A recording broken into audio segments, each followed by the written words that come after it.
y'all wanna do? Don't you know we always coming through? Me and my crew, let me hear you say fired up. Fired up. Say fired up. Fired up.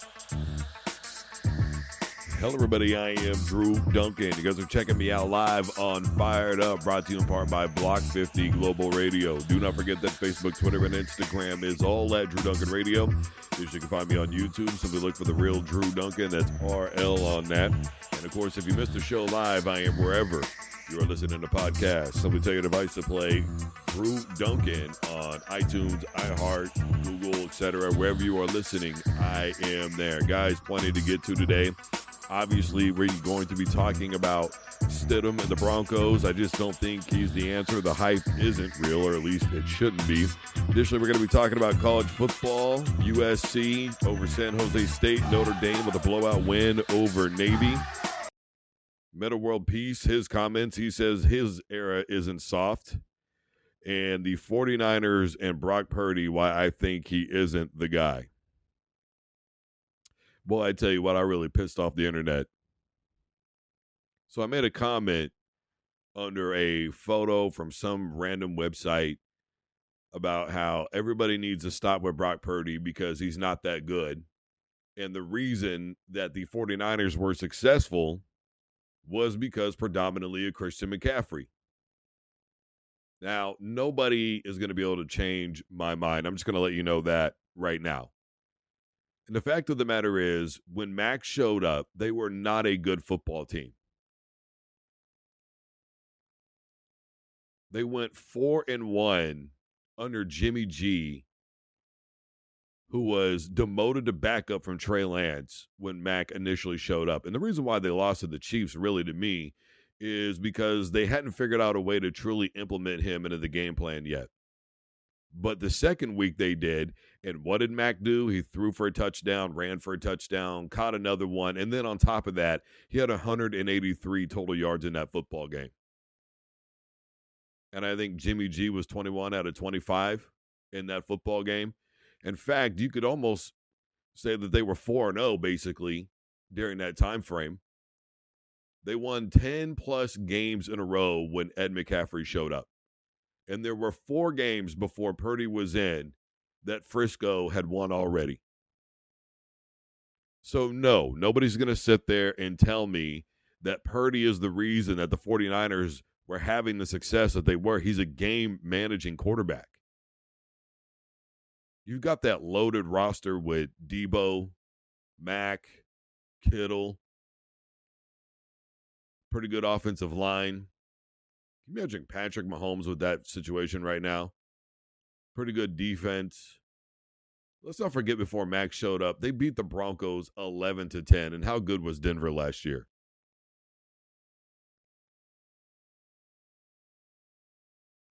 They were already treading in a positive direction when Purdy was able to take over. And that was because the second-string guy got hurt. Think about it like this, a third-string quarterback in the NFL coming along and doing it. Now, I know somebody's going to go, well, what happened when Purdy went down and they got hurt against the Eagles in the NFC Championship game? I just don't understand. Well, let's take a look at that. Who was their football coach? And who was the offensive coordinator for the Atlanta Falcons when they blew that 28-3 lead? Who was their head football coach when they were up on Kansas City in the Super Bowl?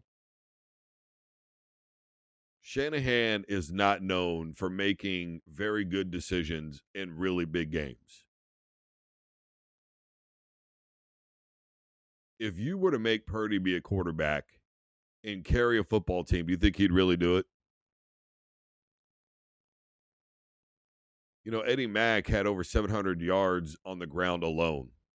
That's excluding all the receiving yards that he put up, the distraction that he is, the way he takes away from Debo and Kittle, how much pressure he takes off of a football team. Somebody's going to go, well, how come they weren't that good in Carolina then? Because Carolina was a complete dumpster fire. That's why. Shanahan is at least a decent coach in big games, but he's a coach that can get you where you want to go. The 49ers were in the middle of another bad season. Another bad season.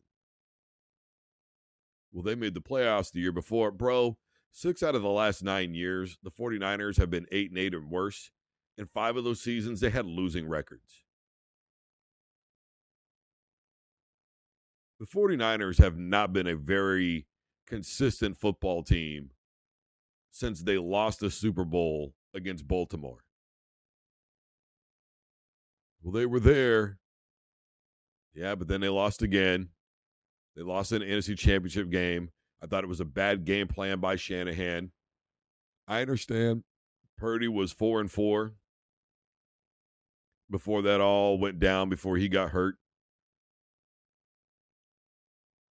But yes, I do believe that you could have plugged in just about any quarterback back there, and they would have had a lot of success last season. I guess we forget that the Philadelphia Eagles were a pretty good football team last year too, huh? Now, I don't agree with the sentiment, but there are plenty of people out there that will tell you that Philly was the better team that day. Just made a couple of bad mistakes, and it ended up costing them the game. The holding penalty, the fumble from Jalen Hurts, which to me signifies that they weren't the better team that day. But the point that I'm making is Philly was there, and they deserved to be there. And if you would have put Purdy in that situation, I think he would have performed a lot worse than Jalen Hurts did in that football game. Now, I'm not going to say that just because he's a third-string quarterback doesn't mean that Purdy doesn't have talent. But what I am saying is, in this particular situation, we haven't really seen Purdy take over a football game. And you can't look at it and go, man, they won this game because of Purdy. There's not a single game that you can look to from last season and go, it is because of Brock that they won that football game. You can look to Christian McCaffrey, though. You can do that over and over and over again from last year. You can look to that defense. You can look to that offensive line. But you can't just say that Brock Purdy carried a football team that was horrible. Because even Jimmy G was winning football games when Max showed up after his demotion. I can't stress it enough. Debo got hurt, and even then his numbers were going down. His numbers were going down because the offense didn't have to be completely predicated upon Debo. That's why. Somebody else was there to take the pressure off. Christian McCaffrey, at the bare minimum, I think we can all agree on this, is probably the best utility running back in the NFL. And it's very easy to argue that he is the best running back in the NFL. In fact, all-around running back in the NFL. Obviously, Henry's going to be in that discussion. I think Nick Chubb is going to be in that discussion. But the bottom line is, for me, I look around the league. I look at what was happening with Frisco. I look at how bad it was looking for them, and I say to myself, Mac is the reason that they were where they were. They won 10-plus games in a row once Mac really got going. That was from the second week that he was there on. And I really don't think that there's any ifs, ands, or buts about it, to be honest with you.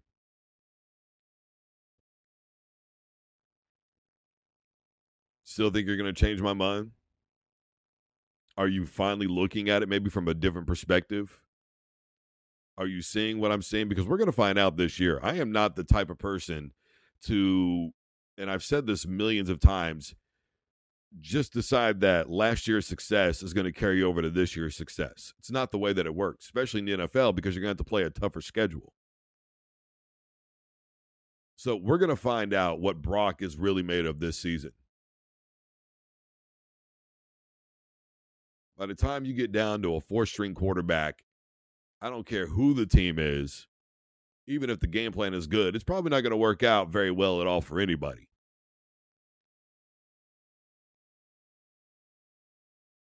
But I still believe the game plan was pitiful.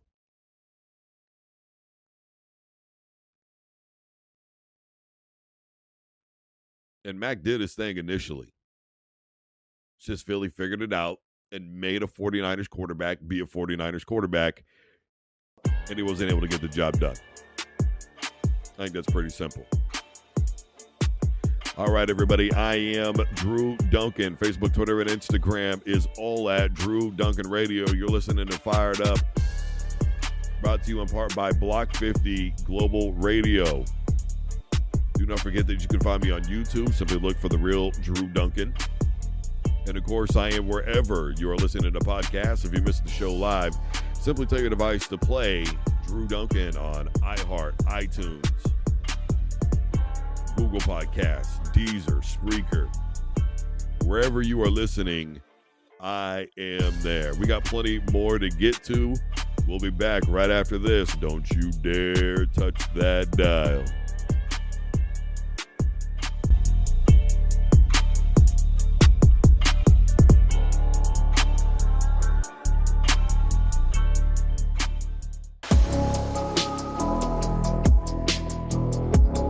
Hello, everybody. I am Drew Duncan. You guys are checking me out live on Fired Up.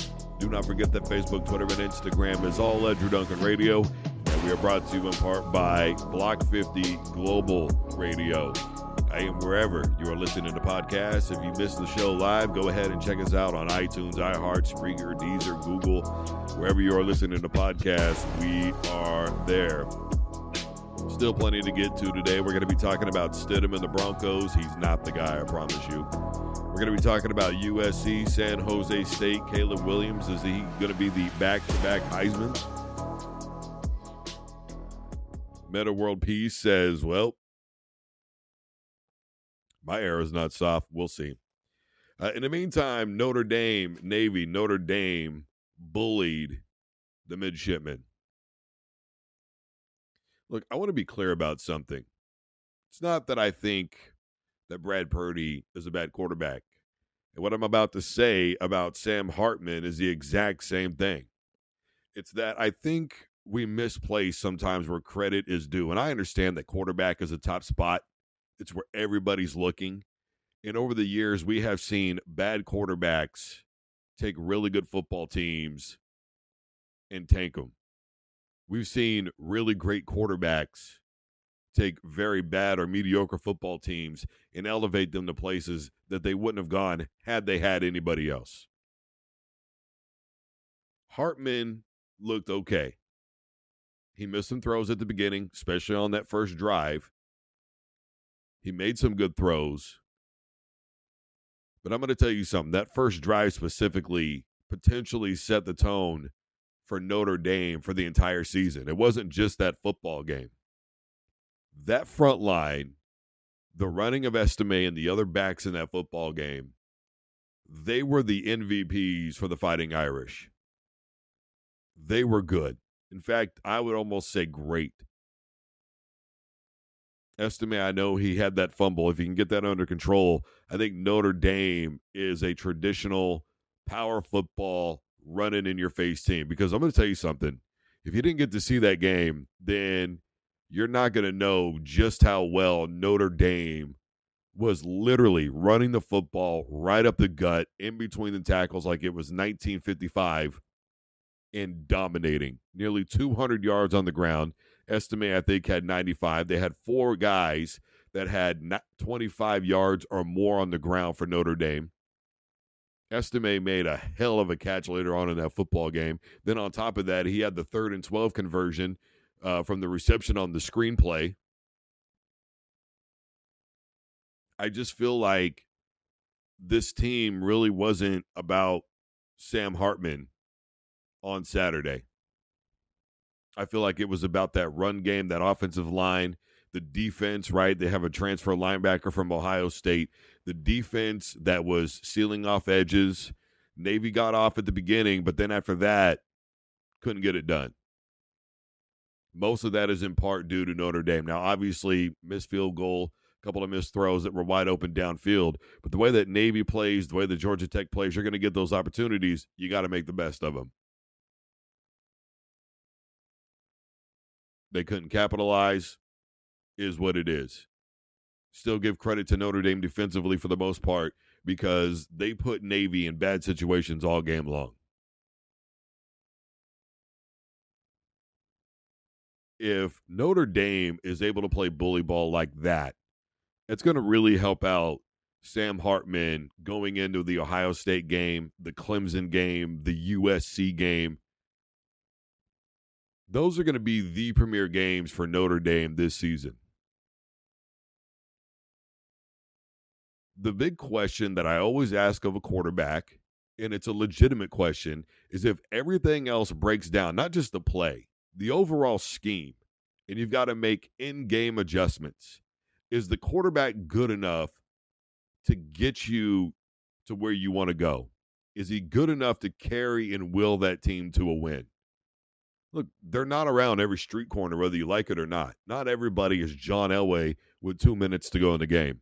Not everybody is Aaron Rodgers with 2 minutes to go in the game. Not everybody is the best quarterback in the NFL with 2 minutes to go in the game. You're not going to tell me that there's a better quarterback than number 15 with the Chiefs. They're rare. They're difficult to find. 13 seconds left. Patrick Mahomes, ice cold, baby. They're not on every street corner. There are a lot of good quarterbacks, but there are not a lot of great quarterbacks. The reality is, especially college, because there's going to be a lot of good college quarterbacks. The reality is, I'm waiting to see if Hartman can get it done when he has to carry a football team, because his numbers were really great at Wake Forest. Inflated, I don't think I'll go that far, but they were good. But here's the thing, though. If Wake Forest wasn't getting it done, what's going to change for him at Notre Dame when the game is on the line? What happens if Estime gets hurt? Or if the running back by committee isn't doing it? Or they can't power their way up the middle anymore? Or defenses are keying in on Estime and the rest of the running backs? What's left? Who is Sam Hartman really? And I think as the season progresses, we're going to be talking more and more about Estime being a Heisman Trophy candidate. Look, I'm not the type to get geeked up on one football game, especially against Navy. But let's be honest, Notre Dame was night and day versus a season ago when they played Navy. They didn't allow them to get back into that football game. They didn't, start having mishaps and just allowing, 16 points, 19 points, somewhere in that neighborhood in about 7 or 8 minutes in that football game to let Navy get back in the game. Here, they just finished them off. Plus, I'm old school, and I've maintained my entire career that if you have a solid defense and a damn good running game, you can get just about anywhere you want to go.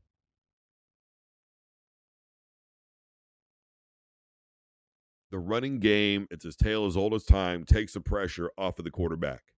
But what happens, though, when that quarterback has to face that pressure? Because obviously it's not just going to be about Hartman versus Ohio State. It's going to be about that running game and Estime as well. Is he able to stay healthy? Is he able to not have the turnover problems that he did last year, fumbling the football already, reared its ugly head against Navy? It was a good swipe, don't get me wrong. Still, you got to tuck that thing in, 4 or 5 points of pressure.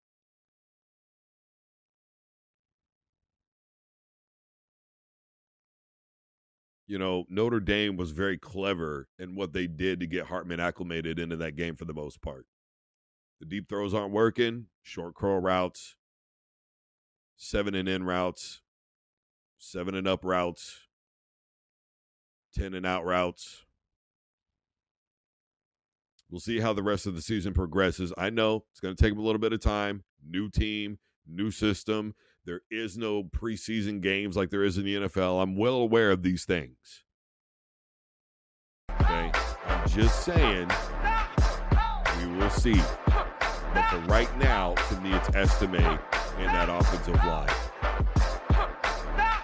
Guys, I am Drew Duncan. We are live. The show is called Fired Up. Facebook, Twitter, and Instagram is all at Drew Duncan Radio. You can find me on YouTube, so look for the real Drew Duncan. Do not forget that I am wherever you're listening to podcasts. So we tell your device to play Drew Duncan. We're brought to you in part by Block 50 Global Radio. Plenty more to get to. We're going to be talking about USC, Caleb Williams a little bit later on. Next up, though, I want to talk about Stidham and Denver. We'll be back right after this. Don't you dare touch that dial.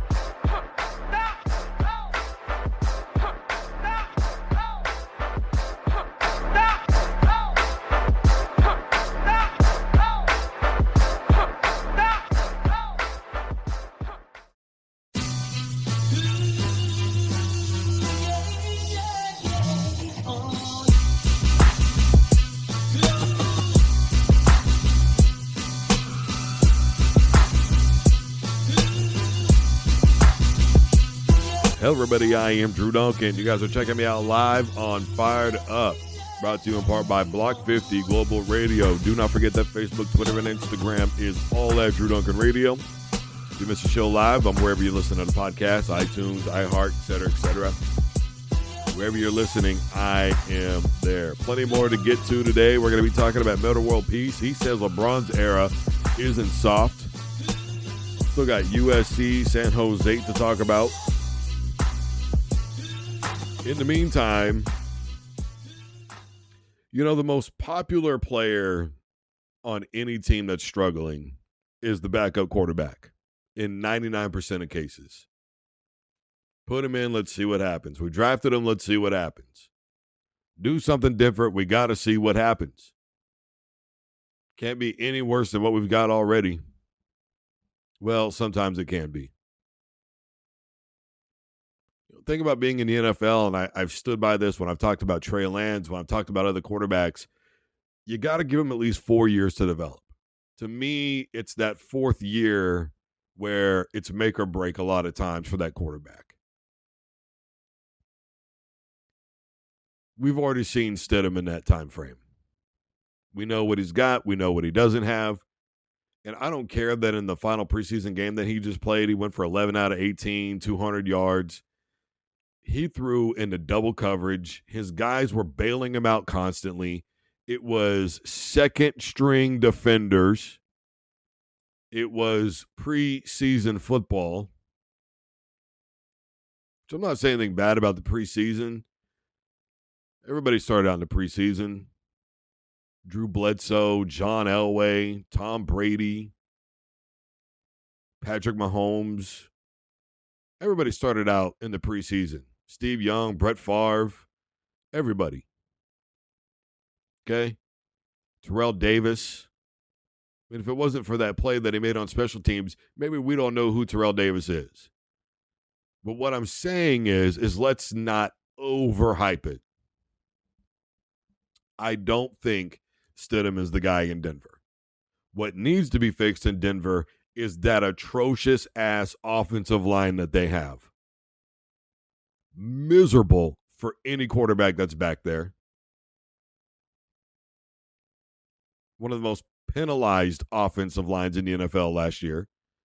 Gave up, the most sacks in the NFL last year.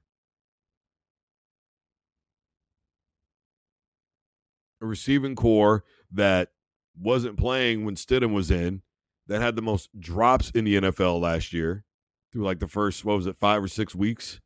You had Melvin Gordon, 6 fumbles in the first 11 weeks of the season. Everybody's pointing at Russ and going, it's his fault, it's his fault, it's his fault. That's just not how it worked. He could only do so much back there. If Russell Wilson was in Frisco right now, we'd be having a different conversation. Wouldn't we? The point of what I'm saying is, I don't care what anybody says.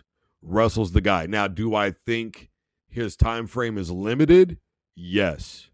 But when Stidham comes in, let's just say Denver fails again this season. It all goes to hell in a handbasket again this season. If Stidham comes in, for whatever reason, whether it's a coaching decision or the fans get their way or whatever the case may be, it's not going to get any better for Denver until they figure out the offensive line.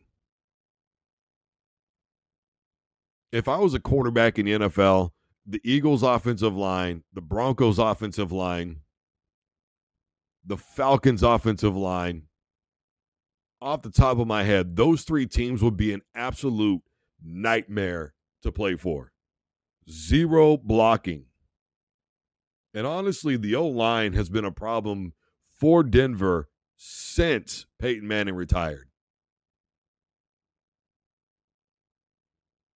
I'm not saying that they've had good quarterbacks that could have got you to where you want to go, but anybody who's a diehard Broncos fan knows that those football teams have had lines that couldn't block a D2 squad.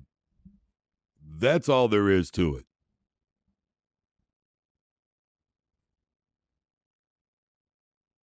The Broncos, their issue is not Russell Wilson. Stidham is there minding the fence, and he's there because you need a backup. You need a decent backup. Stidham's not going to start anywhere in the NFL, okay? I want to make that perfectly clear. He is not going to start anywhere in the NFL. There's no teams that are calling the Broncos today, and they're going, Stidham just had that game, 11 out of 18 for 200.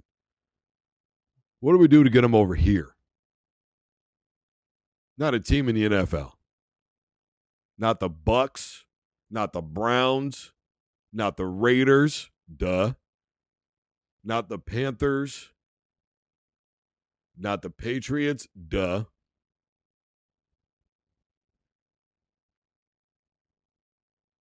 No one is saying, what do we got to do to get him here because he's the guy?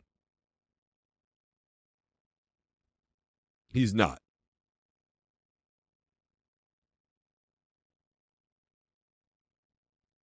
Do I think he's good enough to be a backup? I'm 50-50 on that. But again, it won't matter who the quarterback is of the Denver Broncos because the offensive line is not good. I challenge you to watch the Broncos this year, watch some of the games from last year, and ask yourself, man, do I really think that line is good? Do I really think anybody could be quarterback behind that line? If you say anything other than hell no, I am going to presume you either hate Russell, hate the Broncos, or just don't have an eye for football. There's no way anybody can legitimately watch Denver and be convinced that anybody could be the quarterback of that football team, because they couldn't be. That was the least prepared football team I think I'd ever seen, ever. Hackett, when it all went wrong and Aaron Rodgers wasn't there, I think he just threw his hands up and said to hell with it. Because he didn't have his boy. I don't think he tried. I don't think he gave a damn. And every time they started to run a more hurry-up style of offense, something with some rhythm and some flow that wasn't so controlled, and Russ could, pretty much dictate a little bit better defense is more his style of play, they actually looked pretty good. But for whatever reason, Hackett didn't want to do it. Again, he could have just thrown his hands up, said, I don't give a damn. He could be such a control freak that you're going to do it this way because I know this way works. No, it worked for Aaron Rodgers. It doesn't work for everybody.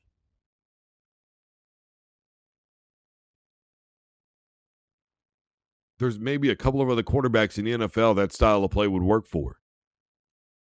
And even then, it was the same play calling over and over. Run it on first, screen on second, throw it on third.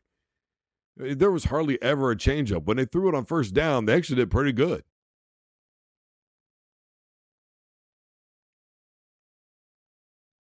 But any high school football coach could have been able to watch the Denver Broncos last year and said, man, I know what they're going to do all game long. There were literally plays last year where Russ would be in shotgun, and before the ball even got there, there was already a defender on top of him. What in the hell is he supposed to do? Stidham's not the answer. Fixing the offensive line is. That's pretty much all there is to that. Guys, this is Fired Up. My name is Drew Duncan. We are live. Brought to you in part by Block 50 Global Radio. Do not forget that Facebook, Twitter, and Instagram is all at Drew Duncan Radio. You can find me wherever you are listening to podcast. If you miss a show live, simply tell your device to play Drew Duncan on automatic, iHeart, iTunes, Google Podcasts, etc. Wherever you are listening, I am there. Plenty more to get to today. We're going to be talking about USC, San Jose State.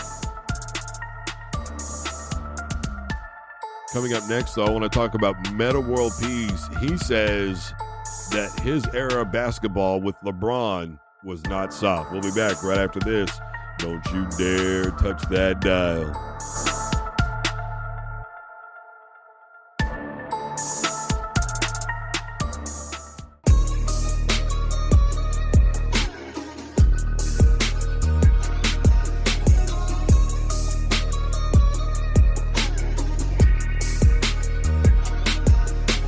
Hello, everybody. I am Drew Duncan. You guys are checking me out live. The show is Fired Up. We are brought to you in part by Block 50 Global Radio. Do not forget that Facebook, Twitter, and Instagram is all at Drew Duncan Radio. You can find me wherever you are listening to podcasts. Simply tell your device to play Drew Duncan on iHeart, iTunes, etc., etc. In case you miss a show live, wherever you're listening, I am there. We still got USC and San Jose State to cover. But in the meantime, I want to talk about Metta World Peace and his comments about his era, whether or not they're soft.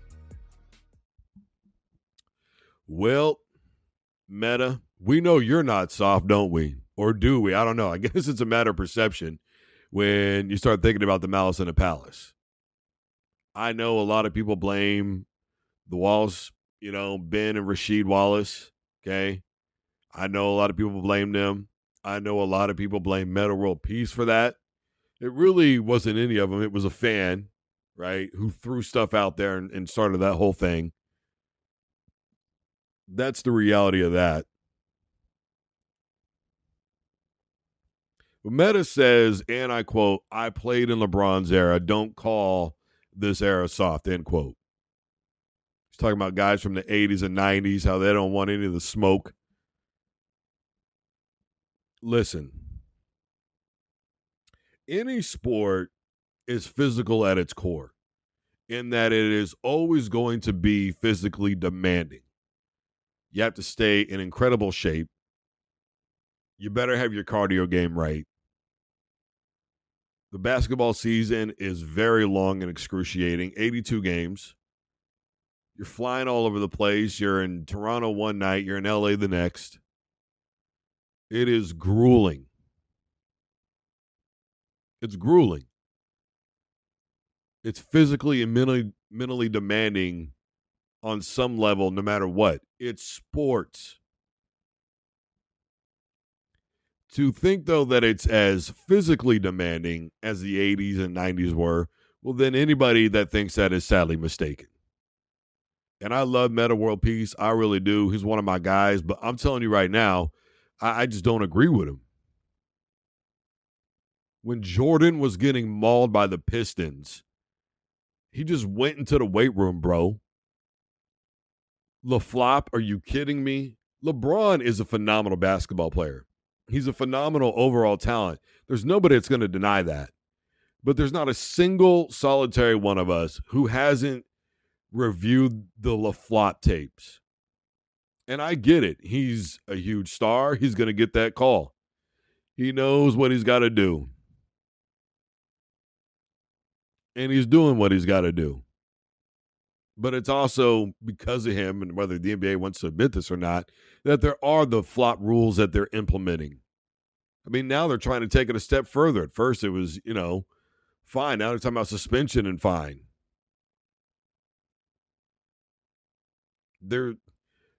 It wasn't just LeBron doing it. He's the front runner for it because he's such a megastar in that league. And flopping has always been a part of basketball. I mean, let's be honest. Dennis Rodman flailing his arms, I mean, come on. It's always been a part of it. But to this extent, to this nauseating, to this point where you can literally just goof around. And it's crazy because some of the harder fouls don't even get called. Man, when you just wiggle around enough, you're going to get it. Don't tell me this era isn't soft in the fact that it is not as physical. It is physical, but not as physical. Now, I will say this. I think that the LeBron era has brought about a lot more finesse. And really, we've gone out of the LeBron era now, honestly, into the Euro era, I should say, because that style of play is what the NBA chose to adopt to, so that way you could get those other stars over here and make the NBA what it continuously is. Yeah, people say that they don't watch the NBA. That's fine. You're not. But according to all the ratings from last season, according to all the ticket sales from last season, everything was up. Most stadiums were sold out night in and night out. So whether some of us old school folks like what's going on in the NBA or not, the reality is that there are plenty of people out there that do. They love the Euro step. They love being able to take the extra step. They like that players have a little bit more wiggle room offensively. And the game is a little bit more finesse now as a result. And so because of some of those rule changes, the positive is we get to see what some of these cats can really do. I don't know that we would think Giannis is as good as he is if he was in the 80s or 90s. Maybe he could have handled the physicality of it. Stop worrying about how skinny people are, man. I mean, seriously, Bill Laimbeer. I mean, that dude is like a dad bod by definition. Robert Parrish. All these guys weren't bulky back in the day. Right? I mean, come on. Larry Bird. Larry Bird wasn't skinny. Magic Johnson wasn't skinny.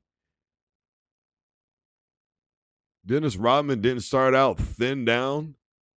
Come on, man. The fact is, the build doesn't have a lot to do with how the game was played. And let's be honest, there were a lot of times when guys were just getting flat out mugged in the 80s and 90s. And that's not exactly basketball either, right? I love it. I love rough, tough basketball. Anthony Mason and Patrick Ewing and, the New York Knicks, the way that they played back in the early 90s, man, I loved it. The Pistons, the way that they played in the 90s, the way that they played when they won their back-to-back titles in the 2000s. Rasheed and Ben just manhandling folks down underneath, crashing the boards, still being good enough to run up points on you. You can't go inside. They played dominant defensively. They were a tough basketball team. I love that stuff as much as the next individual. The good part is, though, with some of the rule changes is the finesse. Now, I don't like all the rule changes, and I do think that overall this era is soft, and I think there's only a handful of guys that could have made it in the 80s or 90s. But let's be honest, is it fair to compare that all the time? No, because you come up, you're a youngster, you learn how to play by the new rules that are being implemented. And so you get used to those rules, and so you start going by those rules, and that's how you play basketball.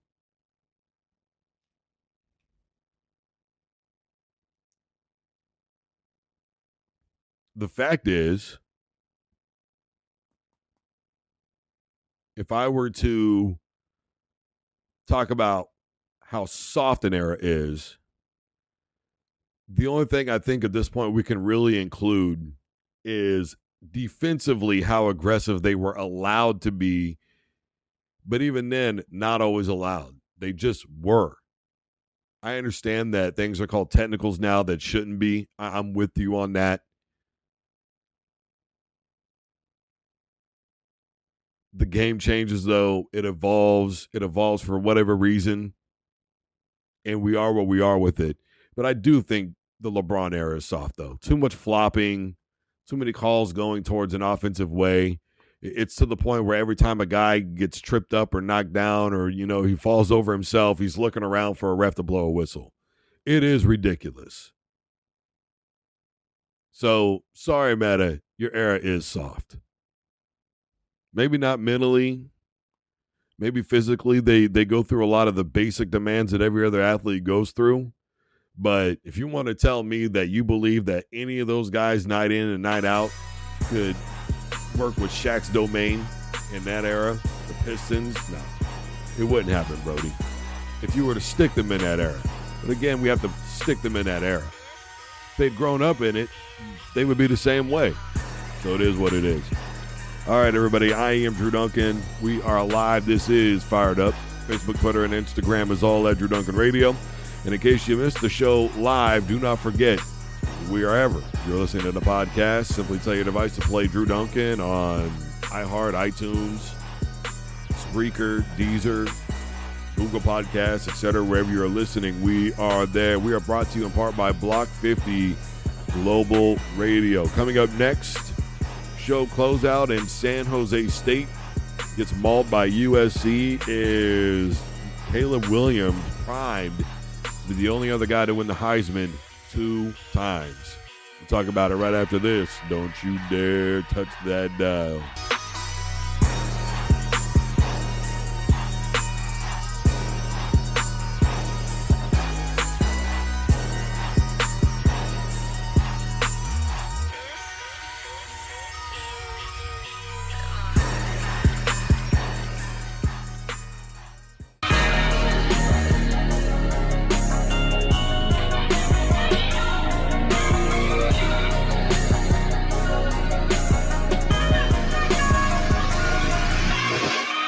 Hello, everybody. I am Drew Duncan. You guys are checking me out live on Fired Up, brought to you in part by Block 50 Global Radio. Do not forget that Facebook, Twitter, and Instagram is all at Drew Duncan Radio. And if you missed the show live, I am wherever you are listening to podcasts. Simply tell your device to play me on iHeart, iTunes, etc. Wherever you are listening, I am there. Recap of the show coming up. In the meantime, USC San Jose State.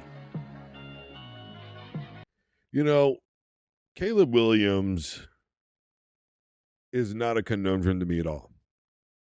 Now, I know he's going to have everybody going nuts over that play that he made, right? We've all seen the highlight. We all know what happened. And I'm not going to take anything away from Caleb Williams. That was an absolute hell of a football play. Great awareness, stuck with the play, made something happen. USC gets the score as a result. That is because of him that they scored on that play. And if it goes wrong, maybe USC doesn't win that football game, because the game kind of went exactly how I thought it might. I thought that it would probably be close through the first 2 quarters, maybe deep into the third, it might be close. I think it was 21-14 at halftime, if I remember correctly. And it really wasn't until the moment where the kick return for a touchdown happened by Zachary Branch that, to me, signified that they were going to be able to put that game away. I will say this. Defensively, I think USC is going to have a hard time this year. And I think as a result, it'll probably be a lot like last year in terms of how this season will go for the Trojans. I don't know that they're going to win a conference championship. I could easily see them losing 2 or 3 football games. And I just think defensively they're going to have such a hard time with some of the teams that they're going to be matching up against that I really don't see them getting the job done, because it's going to put so much pressure on that offense. Now, I've already talked about Caleb Williams not exactly showing up against superb defenses and having a difficult time. He may get a lot of passing yards, but a lot of turnovers are going to happen as well. Go look at the Utah game, a couple of others, etc. The thing that I always like to explain to people is that in college football, there used to be this wide gap. It's not so wide to me anymore. We've seen Central Florida's, we've seen Cincinnati's, we've seen other teams come up, Boise State, Utah, etc. That gap, that definite gap is just not there anymore in the talent pool. So many more universities, the NIL deals, the going from 100 scholarships to 75 scholarships, et cetera, et cetera. There's just been so many things that have made the playing field so much more even. You go look at all the high star recruits over the last couple of years. They haven't all exactly been at Georgia. And let's not forget that Clemson beat Alabama when they not only had basically NFL football teams out there, but all the best recruits in the nation for the most part at their position. That doesn't matter. Is it a good fit for everybody? And do you have that one star that if it all hits the fan, they're able to take you to where you want to go? Yeah, I don't know that USC has that in Caleb Williams. He just hasn't showed it yet in big games. But as far as a Heisman Trophy goes, is he going to be the next Archie Griffin? Well, I think as the season progresses, as I talked about earlier with Notre Dame, I think that they're going to start looking at Estime in a different light. I think he's going to have a couple of huge games. Obviously, the Ohio State game, the closest one where I think he'll finally get maybe his due. That's going to be his time to shine. Now, whether or not they decide to put it in Hartman's hands, I don't know. I don't know what the game plan is going to be. Obviously, that game is pretty much a month away, a little bit longer. But the point of what I'm saying is Hartman's probably going to start being in that conversation. Estime is probably going to be in that conversation. So I think two players out of Notre Dame right away could be those guys. You've got other players around the country, obviously, that are going to start getting noticed. I think with Caleb Williams, what's going to take for him is, number one, at the bare minimum, a conference championship. Number two, probably at least one college football playoff win to solidify that thing there afterwards. I just don't see him doing it. I think there's some really good young talent coming into USC, but I don't know that that talent is available right now enough for Caleb Williams. And I don't know that he's got it to see it all the way through. I know that he won that Heisman last year, guys. I know he put up a lot of fancy numbers. But as we've already talked about, sometimes it's just not that difficult to put up fancy numbers. You can get a lot of garbage yards. You can get a lot of garbage time, especially in college football. If you're down 28 points, 35 points, it's the fourth quarter, the other team lets up even just a little bit, you can hit some yards at the end of that thing to make you look a little bit better than you were in that game. When for three quarters you got maybe 100, 115, then all of a sudden you throw for 150, 200 yards in the fourth quarter when the other team didn't have to try anymore. They took out all their main guys. You did it against backups and second strings. We've seen these types of things before. Now, his development from when he first started and now, I will say, has been incredible. And he just showed his awareness on the field. Nothing is impossible when it comes to a Heisman Trophy, but I'm not willing to put it on somebody's back right now because it's only the first week of college football. And I'm not willing to give anybody anything based off of what they did last season. You're going to have to show me again.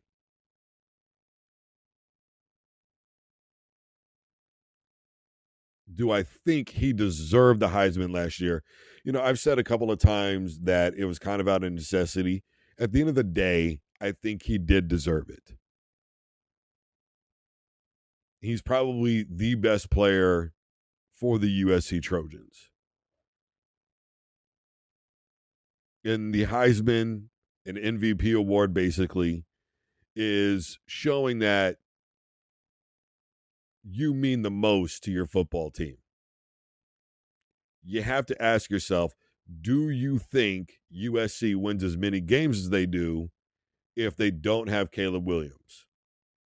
I think, honestly, probably the same amount. That's kind of the deciding factor for me. It always has been. It always will be.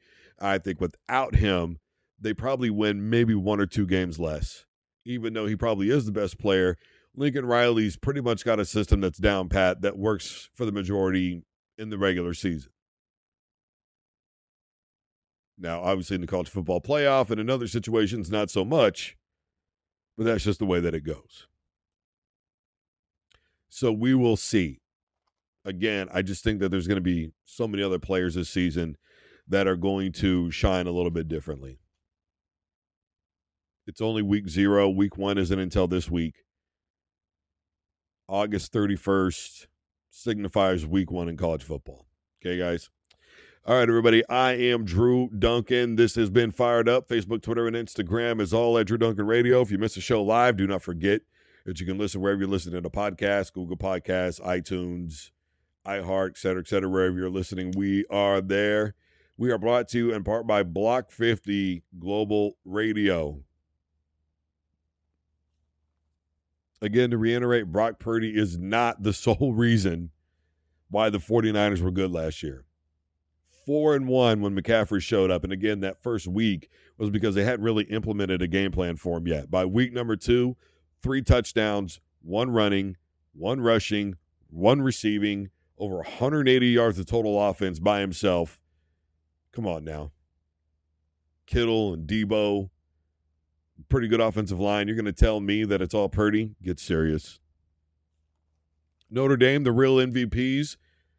Estime, the run game overall for Notre Dame and that offensive line and that defense that just refused to let a repeat of last year happen against Navy.